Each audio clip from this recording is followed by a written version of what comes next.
Assalamualaikum warahmatullahi wabarakatuh. Saya Rahmat Hidayat. Saya mahasiswa Business and Capital Market College, jurusan D3, spesialisasi akuntansi pasar modal.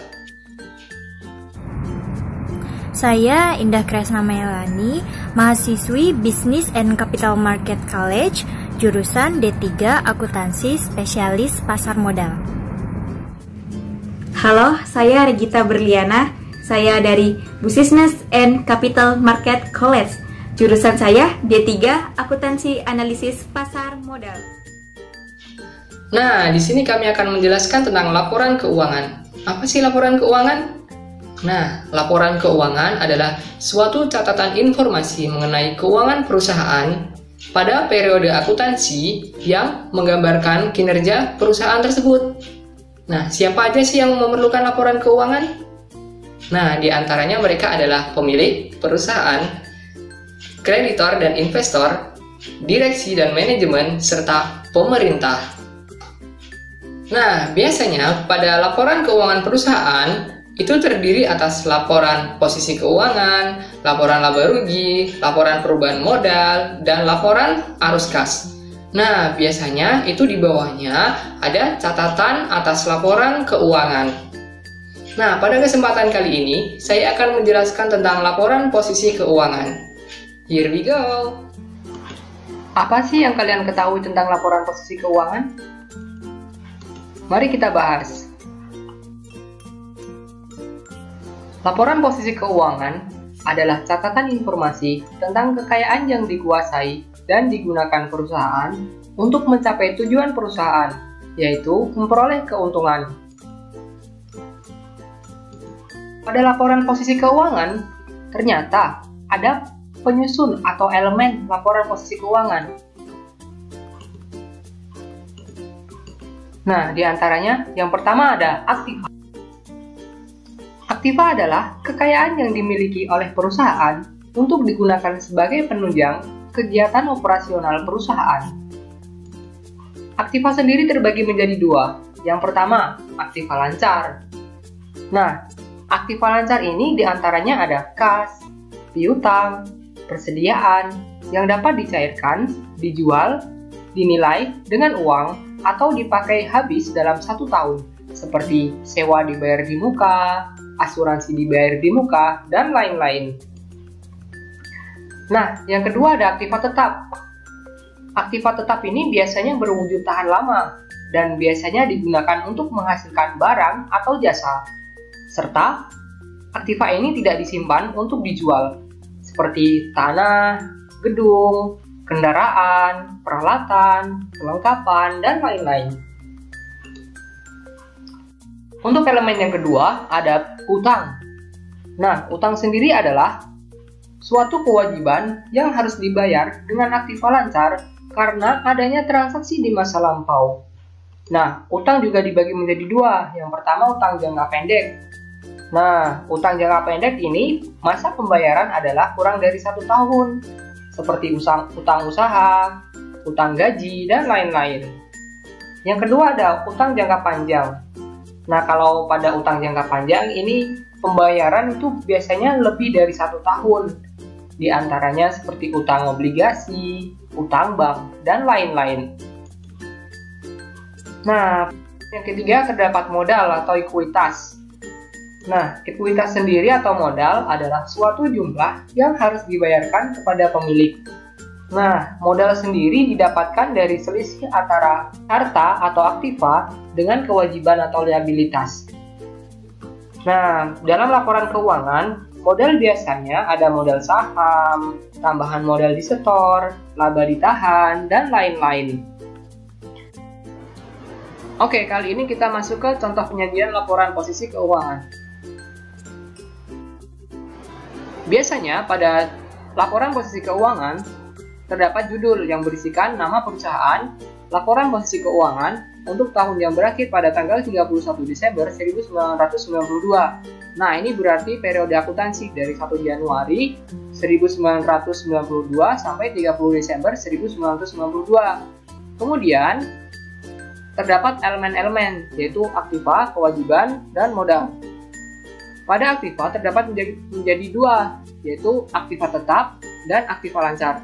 Nah, di contoh ini terdapat kas, piutang, sediaan perlengkapan suplai 1 persediaan. Ini adalah aktiva lancar. Kemudian perlengkapan, tanah, dan kendaraan, ini adalah aktiva tetap. Kemudian semua aktiva dijumlah, sehingga total aktiva menjadi 257 juta rupiah. Nah, pada elemen berikutnya yaitu kewajiban atau utang. Kewajiban atau utang sendiri ini terbagi menjadi dua. Ada utang jangka pendek dan jangka panjang. Nah, pada contoh ini terdapat utang usaha, yaitu utang jangka pendek sebesar 57 juta. Nah, kemudian elemen berikutnya adalah modal. Nah, pada contoh ini ada modal tuan akhwan sebesar 200 juta rupiah. Sehingga kewajiban plus modal adalah 257 juta rupiah. Nah, yang perlu diingat adalah rumus laporan posisi keuangan, yaitu harta sama dengan kewajiban plus modal. Jadi, antara aktiva, kewajiban plus modal itu harus seimbang. Nah, di sini seimbangnya adalah 250 juta rupiah.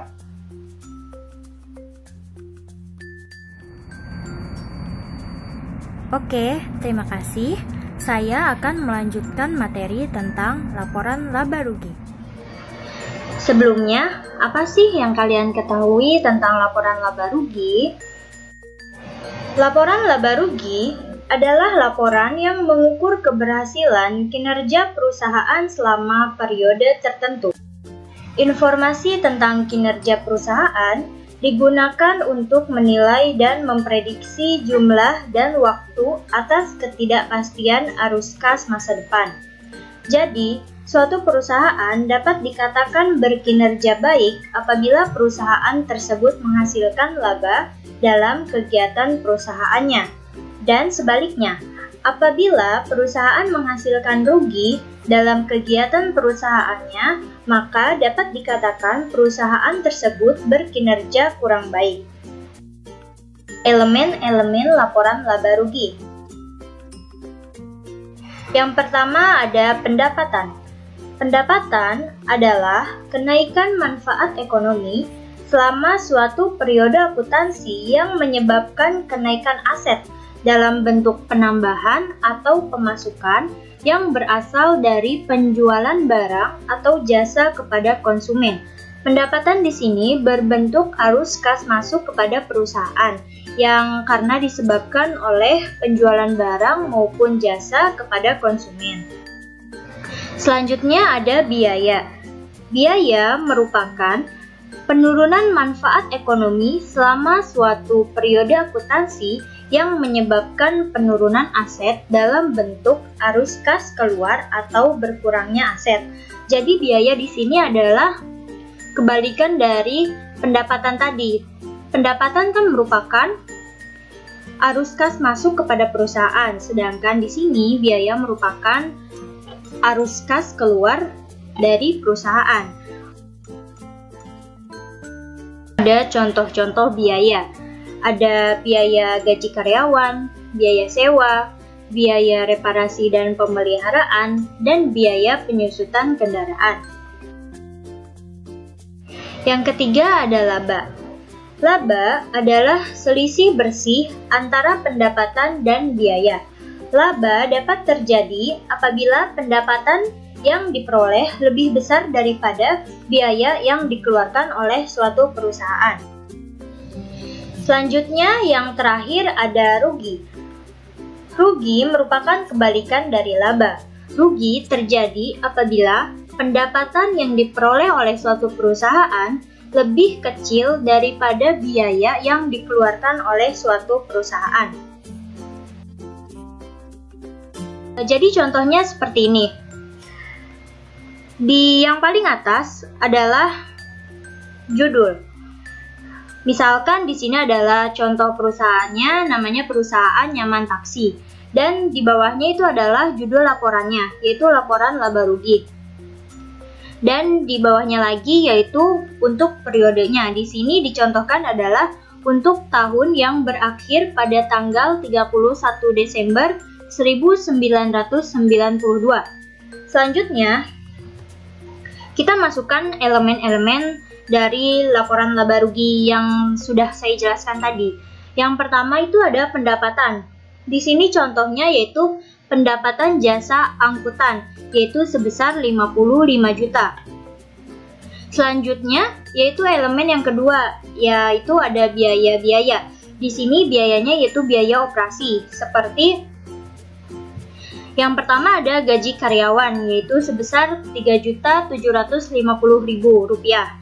Yang kedua ada biaya sewa, yaitu sebesar Rp3.200.000. Yang ketiga adalah biaya reparasi dan pemeliharaan, yaitu sebesar Rp2 juta.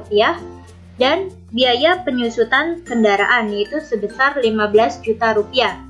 Karena di sini biaya melebihi 1, jadi harus kita jumlahkan agar dapat mengetahui total biaya yang dikeluarkan oleh suatu perusahaan, yaitu kita jumlahkan totalnya sebesar Rp23.950.000.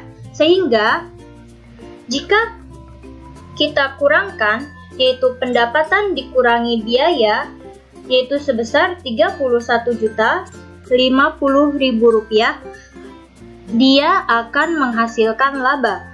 Kenapa bisa dikatakan laba? Karena di sini pendapatannya lebih besar daripada biaya. Saya di sini akan melanjutkan materi di atas, yaitu materi laporan laba rugi. Dan yuk ikut materi saya di laporan perubahan modal.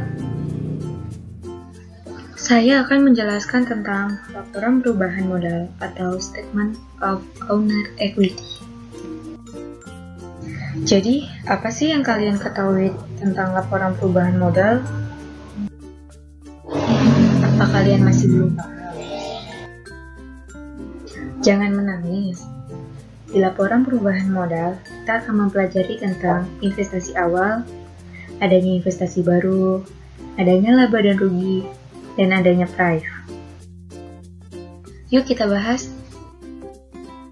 Jadi, laporan perubahan modal adalah laporan yang memberikan informasi tentang bertambah dan berkurangnya modal selama periode tertentu. Lalu, bagaimana sih kita mengetahui laporan perubahan modal dan dipengaruhi oleh hal apa aja? Nah, laporan perubahan modal dipengaruhi oleh beberapa hal, yaitu yang pertama, investasi awal, kedua, adanya investasi baru, ketiga, adanya laba dan rugi, keempat, adanya price. Yuk kita bahas satu persatu. Yang pertama, investasi awal.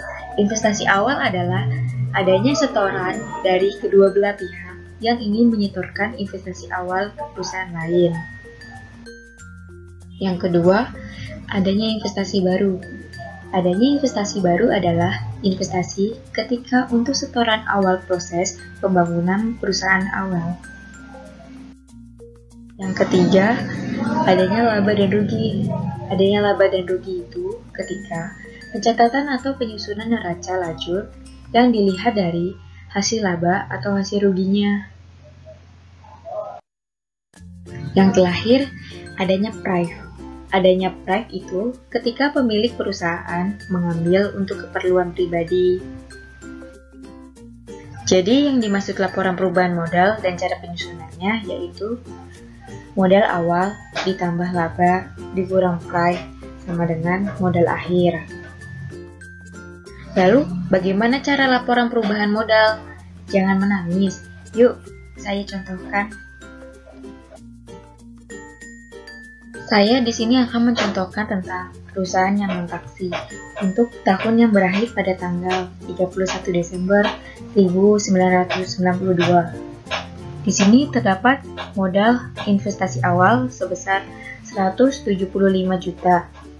Dan di sini juga terdapat laba selama tahun 1992 sejumlah Rp31.050.000. Kita ketahui bahwa modal awal ditambah laba.